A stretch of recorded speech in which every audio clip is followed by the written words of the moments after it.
Dans la logique de construction des grandes vies par une spiritualité enthousiaste, dans la foi en l'évangile de Jésus-Christ, il est tout à fait possible de compter des hommes exceptionnels, grands noms, et de bâtir une nation puissante, riche et prospère au cœur du continent africain, le Congo de Jésus-Christ.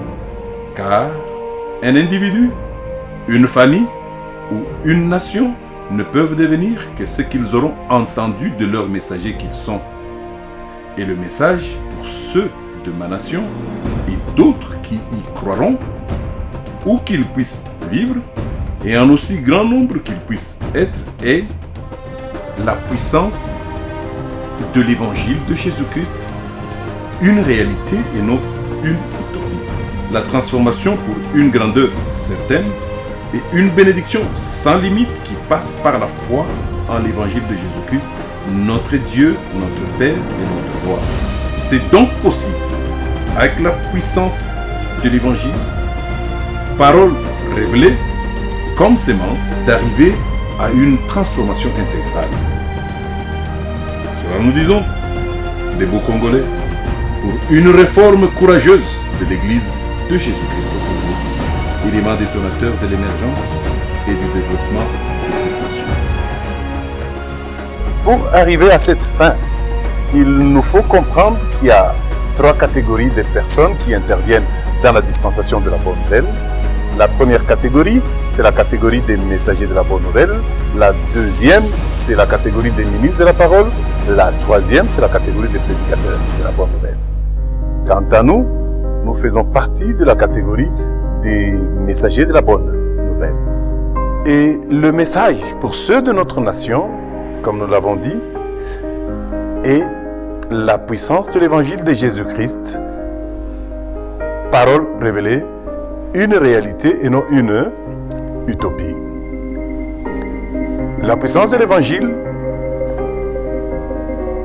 que nous présentons aujourd'hui, que nous présentons à ce peuple en 5 piliers. Le premier pilier, c'est l'appel qui est une garantie de réussite à cause de l'identité avec laquelle on devra vivre avec. Le deuxième pilier, c'est l'obéissance qui provoque la grâce et la bénédiction de Dieu. Le troisième pilier, c'est la révélation qui produit le miracle. Et le quatrième pilier, c'est la délivrance pour bien vivre sur la terre. Le cinquième, c'est la plénitude du Saint-Esprit qui est une bénédiction par excellence. La puissance de l'Évangile, c'est la capacité de transformation par l'Évangile de Jésus-Christ et de Jésus-Christ seulement. Nous posons la question de comment faire pour arriver à cette émergence ou à ce développement, ce qui est le but de l'Évangile de Jésus-Christ sur la terre. Mais comment faire? Matthieu 28, 19 à 20 dit ceci. Allez, faites de toutes les nations des disciples. Enseignez-leur à observer tout ce que je vous ai prescrit. Et voici, je suis avec vous tous les jours jusqu'à la fin du monde. Le discipolat, c'est la manière de faire. Le discipolat est un enseignement de stricte proximité qui consiste à mettre une sémence en terre, quitte à la terre de produire d'elle-même ce qu'elle contient. Le discipolat consiste en un principe agricole que l'on retrouve dans Marc chapitre 4, versets 26 à 28 qui dit « Il en est du royaume des cieux comme quand un homme jette de la sémence en terre. Qu'il veille ou qu'il dorme, cette sémence germe et croît sans qu'il ne sache comment. »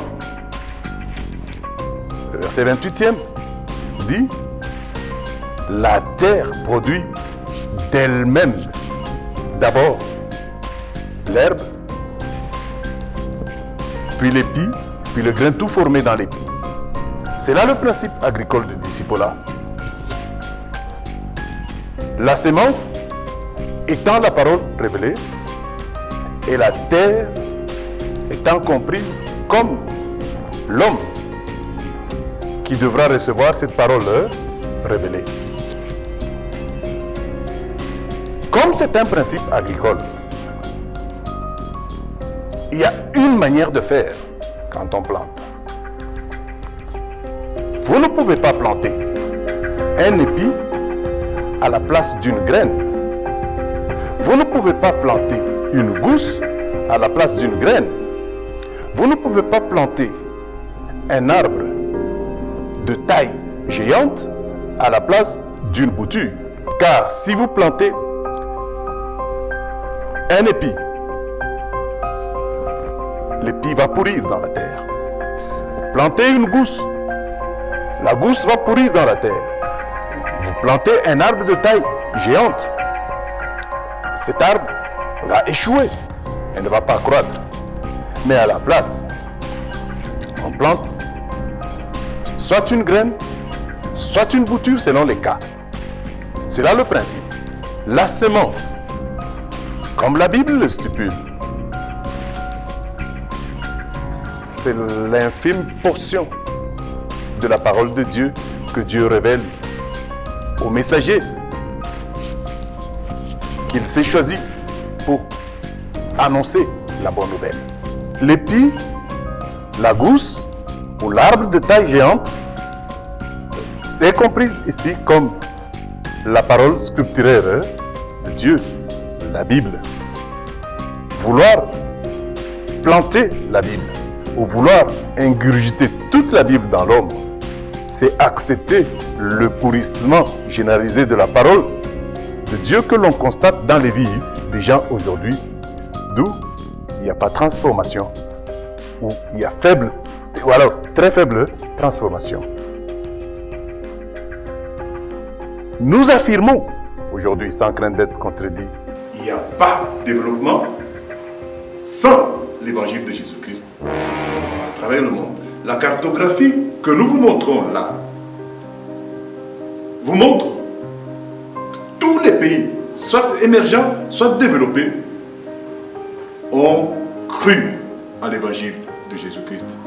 Partant d'Israël, passant par Europe avec comme entrée Rome, jusqu'aux Amériques, en Australie, puis revenu en Corée du Sud, tous ces pays-là ont un trait commun, l'évangile de Jésus-Christ, dans lequel ils ont cru. C'est ce qui a amené l'émergence de ces pays. Comme la méthode, c'est le discipolat, qui est un enseignement de stricte proximité, voilà pourquoi nous nous approchons le plus près de vous aujourd'hui avec ce message, la puissance de l'évangile de Jésus-Christ, parole révélée, une réalité et non une utopie. Afin de concrétiser dans les années qui viennent l'émergence et le développement de cette nation. La puissance de l'évangile de Jésus-Christ consiste en quoi? Consiste à faire prendre conscience à l'homme congolais, où qu'il se trouve, de son identité réelle avec laquelle il devra vivre. Consiste à quoi encore? À faire prendre, à amener l'homme congolais à obéir et à obéir sans condition. Là on parle de l'obéissance absolue. Amener l'homme congolais à quoi? À avoir la révélation de qui il est. La révélation de son milieu, la révélation de son pays et la révélation de son Dieu. Amener le peuple congolais, ou l'homme congolais à quoi? À couper ses liens, à être délié ou à être délivré des chaînes qui l'entourent, afin que sa vie sur la terre, afin que son existence sur la terre puisse s'améliorer. Et enfin, amener l'homme congolais à quoi? À vivre dans la plénitude du Saint-Esprit, qui est une bénédiction, non? Par excellence. La puissance de l'évangile de Jésus-Christ a comme verset clé Jean chapitre 10, verset 10, partie B, qui dit ceci. Moi, je suis venu afin que les brebis aient la vie et qu'elles soient dans l'abondance.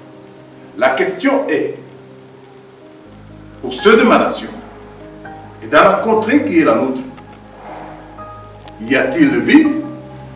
Y a-t-il abondance pour ceux qui croient en Jésus-Christ comme Dieu, comme Père et comme Roi?